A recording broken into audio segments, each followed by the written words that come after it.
ওরহমাতুল্লাহি ওয়া বারাকাতুহু। আলহামদুলিল্লাহ নাহমাদুহু ওয়া নুসাল্লি আলা রাসূলিহিল কারীম, আম্মা বা'দ।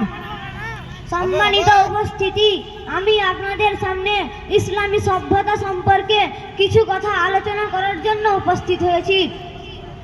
প্রিয় শ্রোতা মণ্ডলীগণ, আমরা বিষয়টি সুন্দরভাবে উপলব্ধি করার চেষ্টা করি। আল্লাহ তাআলা আমাদেরকে তৌফিক দান করুক, আমরা বলি আমিন। প্রিয় বন্ধুগণ, আমরা এমন একটি জামানা অতিবাহিত করে চলিতেছি যে জামানাতে চতুর্দিক ফিতনা আর ফিতনা, মানুষকে আশা চাহিদা ও তামান্না ধোকায় ফেলে রেখেছে। আমল ছাড়া শুধু বক্তব্য, ঈমান ইয়াকিন হারা। মানুষ আছে মানবতা ছাড়া, জ্ঞান আছে জ্ঞানী নাই, শিক্ষা আছে শিক্ষিত নাই। আমাদের দিন ও ইসলাম জিহবা পর্যন্ত। যখন জিজ্ঞাসা করা হয় আপনি কি পরকাল বিশ্বাসী, তো উত্তর দেয় জি হ্যাঁ আমি পরকাল বিশ্বাসী, কিন্তু সে পক্ষান্তরে মিথ্যুক ধোঁকাবাজ। হে মুসলিম সমাজ, মুমিন মুসলমানের চরিত্র এই যে সে যেন দিনদার হয়, সে যেন ইসলাম শিক্ষায় শিক্ষিত হয়, সে যেন সবুরকারী হয়, সে যেন ধনী অবস্থায় মধ্যম পথ অবলম্বনকারী হয়, সে যেন সমস্ত প্রকার হক আদায়কারী হয়, সে যেন ইনসাফকারী হয়, সে যেন পরচর্চাকারী না হয়, সে যেন সম্মানহানিকারী না হয়, সে যেন মিথ্যুক ও ধোঁকাবাজ না হয়, সে যেন অহেতুক কাজে লিপ্ত না হয়, সে যেন চুগলখোর না হয়, সে যেন অপরের হক নষ্টকারী না হয়, সে যেন স্বার্থপর না হয়, সে যেন অপরের কষ্টে আনন্দিত না হয়। হে মুসলিম সমাজ, আজকে আমাকে বলতে দিন, মুসলমান যেন নামাজি হয়, তার কথা যেন শিফা হয়, তার চুপ থাকা যেন চিন্তা হয়, তার দেখা যেন উপদেশ হয়, তার সম্পর্ক ও বন্ধুত্ব যেন ওলামাদের সঙ্গে হয়, সে যেন মুসিবতে আল্লাহর দিকে রুজুকারী হয়, সে যেন আল্লাহ ছাড়া কারো কাছে সাহায্য না চায়, সে যেন সর্বহালাতে শুকর গুজার হয়, সে যেন নিজের রুজি আবার সন্তুষ্ট রয়। হ্যাঁ হ্যাঁ, আমাকে আজকে বলতে দিন, সে যেন গীবতকারী না হয়, সে যেন দীর্ঘ সময় নীরব থাকে, সে যেন প্রয়োজন ছাড়া কথা না বলে, সে যেন কথা কাজ ও লেনদেনে কঠোরতা অবলম্বন না করে, সে যেন নম্রতাকে পছন্দ করে, সে যেন আল্লাহর কাছে দৈনিক শতবার ক্ষমা প্রার্থনা করে, সে যেন ছোটদের স্নেহ করে এবং বড়দের সম্মান করে, সে যেন পরিবারের সাথে কোমল আচরণ করে, সে যেন আল্লাহর প্রতিটি নিয়ামতের কদর করে, সে যেন সদা সর্বদা আল্লাহকে স্মরণ করে, সে যেন সর্বহালাতে আল্লাহকে ভয় করে। প্রিয় বন্ধুগণ, এরকম উত্তম চরিত্রের অধিকারী ও এ সমস্ত গুণে গুণান্বিত ছিলেন মুহাম্মদ সাল্লাল্লাহু আলাইহি ওয়াসাল্লামের সাথী সঙ্গী অর্থাৎ সাহাবায়ে কেরাম। এমনই উত্তম চরিত্রের অধিকারী ছিলেন আমাদের পূর্বপুরুষ নেক মুমিন মুসলমান। প্রিয় বন্ধুগণ, আজ আমাদের এমন দুর্দশা কেন?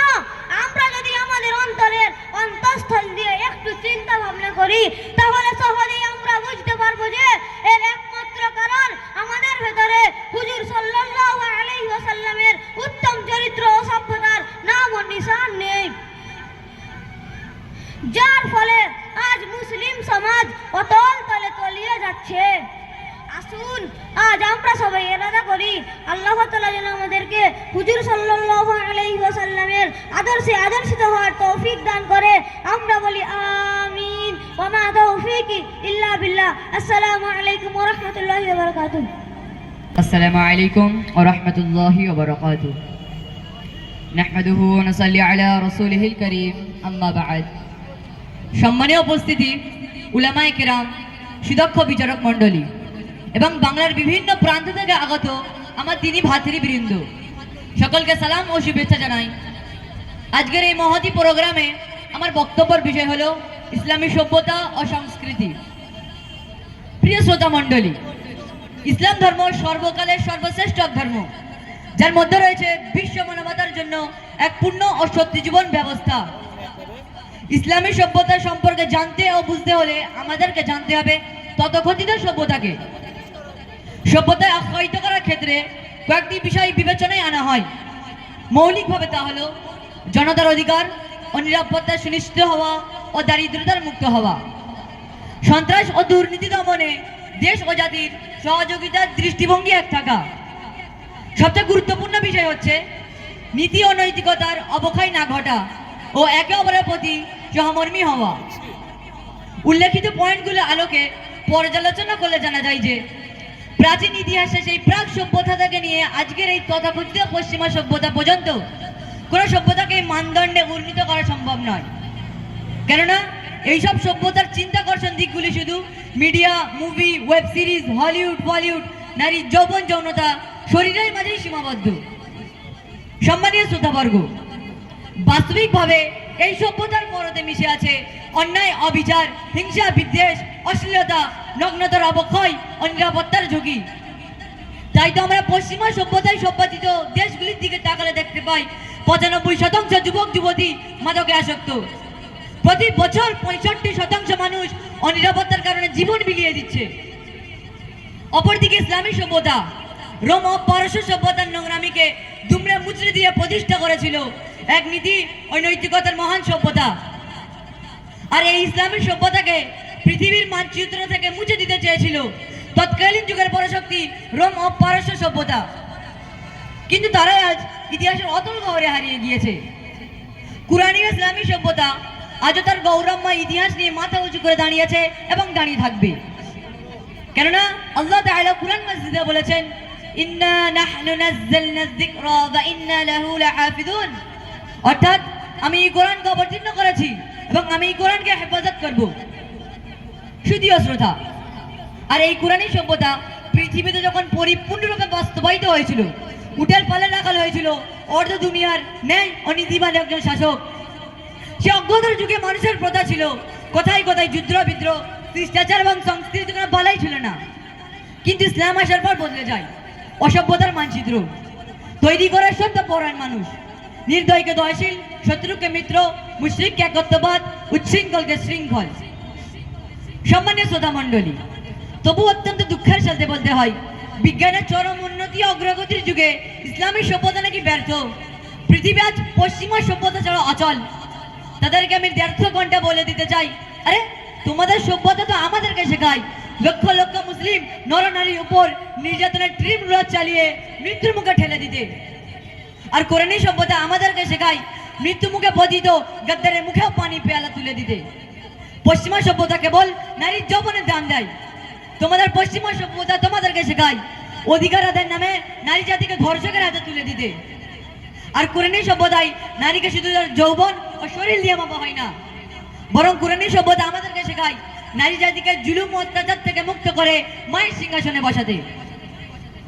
তোমাদের পশ্চিমা সভ্যতা শেখায় যুবক যুবতীদেরকে রাতের পর রাত নাইট ক্লাবে কাটাতে। আর কোরআনী সভ্যতা আমাদের যুবক যুবতীদেরকে শেখায় রাতের 1/3 আল্লাহ রাব্বুল আলামিনের দরবারে হাত তুলে চোখের পানি ফেলতে। প্রিয় শ্রোতা মণ্ডলী, পরিশেষে আমি বলতে চাই, ইসলামী সভ্যতাই সর্বশ্রেষ্ঠ সভ্যতা। আল্লাহ তাআলা আমাদেরকে ইসলামী সভ্যতাকে প্রতিষ্ঠিত করার তৌফিক দান করুন। আমিন। ওয়া আখিরু দাওয়ানা আনিল হামদুলিল্লাহি রাব্বিল আলামিন। আসসালামু আলাইকুম ওয়া রাহমাতুল্লাহি ওয়া বারাকাতুহু। আসসালামু আলাইকুম ওয়া রাহমাতুল্লাহি ওয়া বারাকাতুহু। নাহমাদুহু ওয়া নুসাল্লি আলা রাসূলিহিল কারীম। আম্মা বা'দ। ফাআউযু বিল্লাহি মিনাশ শাইতানির রাজীম। বিসমিল্লাহির রহমানির রহিম। ইন্না নাহনু নাযালনা যিকরা ওয়া ইন্না লাহু লাহাফিজুন। সম্মানিত উপস্থিত ওলামায়ে কেরাম, সুদক্ষ বিচারক মণ্ডলী এবং বাংলার বিভিন্ন প্রান্ত থেকে আগত আমার দিনী ভাতৃবিন্দু, সকলকে সালাম ও শুভেচ্ছা জানাই। আজকে এই মহতি প্রোগ্রামে আমার বক্তব্যের বিষয় হলো ইসলাম সভ্যতা ও সংস্কৃতি। প্রিয় শ্রোতা মণ্ডলী, ইসলাম ধর্ম সর্বকালের সর্বশ্রেষ্ঠ এক ধর্ম, যার মাঝে রয়েছে বিশ্ব মানবতার জন্য এক পূর্ণ সত্য জীবন ব্যবস্থা। ইসলামী সভ্যতা সম্পর্কে জানতে ও বুঝতে হলে আমাদেরকে জানতে হবে তথাকথিত সভ্যতাকে। সভ্যতায় আখ্যায়িত করার ক্ষেত্রে কয়েকটি বিষয় বিবেচনা আনা হয় মৌলিকভাবে। তাহলে জনতার অধিকার ও নিরাপত্তা সুনিশ্চিত হওয়া ও দারিদ্রতার মুক্ত হওয়া, সন্ত্রাস ও দুর্নীতি দমনে দেশ ও জাতির সহযোগিতার দৃষ্টিভঙ্গি এক থাকা, সবচেয়ে গুরুত্বপূর্ণ হচ্ছে নীতি ও নৈতিকতার অবক্ষয় না ঘটা ও একে অপরের প্রতি সহমর্মী হওয়া। উল্লেখিত পয়েন্টগুলোর আলোকে পর্যালোচনা করলে জানা যায় যে প্রাচীন ইতিহাসের সেই প্রাক সভ্যতা থেকে নিয়ে আজকের এই তথাকথিত পশ্চিমা সভ্যতা পর্যন্ত কোনো সভ্যতাকে মানদণ্ড উন্নতি করা সম্ভব নয়, কেননা এইসব সভ্যতার চিত্তাকর্ষণ দিকগুলি শুধু মুভি, ওয়েব সিরিজ, হলিউড বলিউডের মাঝে সীমাবদ্ধ। সম্মানিত শ্রোতাবর্গ, বাস্তবিকভাবে এই সভ্যতার পরতে মিশে আছে অন্যায়, অবিচার, হিংসা, বিদ্বেষ, অশ্লীলতা, নগণ্যতার অবক্ষয়, নিরাপত্তার ঝুঁকি। তাই তো আমরা পশ্চিমা সভ্যতায় সভ্যতিত দেশগুলোর দিকে তাকালে দেখতে পাই 95% যুবক যুবতী মাদকাসক্ত, প্রতি বছর 65% মানুষ অনিরাপত্তার কারণে জীবন বিলিয়ে দিচ্ছে। অপরদিকে ইসলামী সভ্যতা রোম পারস্য সভ্যতার নোংরামিকে দুমড়ে মুচড়ে দিয়ে প্রতিষ্ঠা করেছিল এক নীতি ও নৈতিকতার মহান সভ্যতাকে। আর এই ইসলামী সভ্যতাকে পৃথিবীর মানচিত্র থেকে মুছে দিতে চেয়েছিল তৎকালীন যুগের পরাশক্তি রোম পারস্য সভ্যতা, কিন্তু তারাই আজ ইতিহাসের অতল গভীরে হারিয়ে গেছে। পুরানি ইসলামী সভ্যতা আজও তার গৌরবময় ইতিহাস নিয়ে মাথা উঁচু করে দাঁড়িয়ে আছে এবং কিয়ামত পর্যন্ত দাঁড়িয়ে থাকবে ইনশাআল্লাহ। কেননা মহান আল্লাহ তাআলা কুরআন মাজিদে বলে দিয়েছেন, ইন্না নাহনু নাযালনা যিকরা ওয়া ইন্না লাহু লাহাফিজুন। আমি এই কুরআনকে অবতীর্ণ করেছি এবং আমি এই কুরআনকে হিফাজত করব। শুধু শ্রোতা, আর এই কোরআনের সভ্যতা পৃথিবীতে যখন পরিপূর্ণভাবে বাস্তবায়িত হয়েছিল, উটের পালের রাখাল হয়েছিল অর্ধ দুনিয়া ন্যায় নীতিবান একদিন শাসক, সেই অগ্রতার যুগে মানুষের প্রথা ছিল কোথায় কোথায় যুদ্ধ, বিদ্রোহ এবং সৃষ্টিচার সংস্কৃতির কোনো মালাই ছিল না। কিন্তু ইসলাম আসার পর বদলে যায় অসভ্যতার মানচিত্র। তৈরি করা সভ্যতা পরের মানুষ নির্দয়কে দয়াশীল, শত্রুকে মিত্র, মুশরিককে কর্তবাদ, উশৃঙ্খলকে শৃঙ্খল। সম্মানিত শ্রোতা মণ্ডলী, তবু অত্যন্ত দুঃখের সাথে বলতে হয় বিজ্ঞানের চরম উন্নতি ও অগ্রগতির যুগে ইসলামী সভ্যতা নাকি ব্যর্থ। পৃথিবী আজ পশ্চিমা সভ্যতা ছাড়া অচল।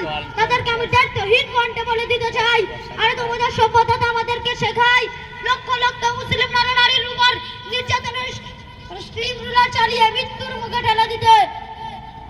আর কুরআন সভ্যতা আমাদেরকে শেখায় মৃত্যু মুখে পতিত গাদ্দারের মুখেও পানির পেয়ালা তুলে দিতে। আর তোমাদের পশ্চিমা সভ্যতা শেখায় অধিকার আদায়ের নামে নারী জাতিকে ধর্ষকদের হাতে তুলে দিতে। আর কুরআন সভ্যতা আমাদেরকে শেখায় নারী জাতিকে জুলুম অত্যাচার থেকে মুক্ত করে মায়ের সিংহাসনে বসাতে। তোমাদের পশ্চিমা সভ্যতা শেখায় যুবক যুবতীদেরকে রাতের পর রাত নাইট ক্লাবে কাটাতে।